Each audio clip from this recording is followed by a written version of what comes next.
Wallace circus train.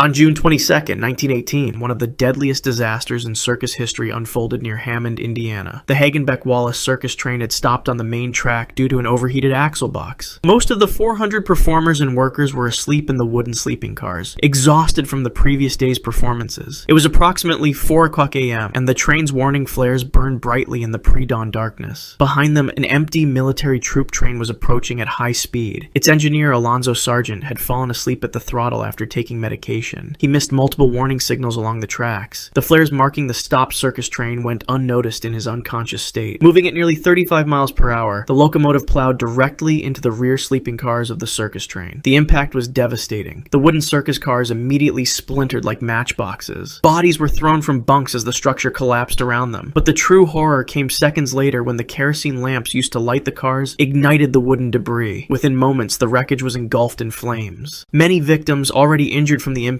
found themselves trapped in the burning wreckage. The fire spread with terrifying speed. Those who survived the initial collision faced an even more horrific death as flames consumed the train. Survivors later described hearing the screams of their colleagues as they struggled to escape the inferno. Some managed to crawl through windows or gaps in the wreckage, while others remained pinned beneath debris as the fire reached them. Rescuers arrived quickly, but could do little against the intensity of the blaze. By morning, 86 circus performers and workers had perished. Most bodies were burned beyond recognition, their features completely obliterated by the flames. The intensity of the fire had melted metal and fused bones together. Lillian Leitzel.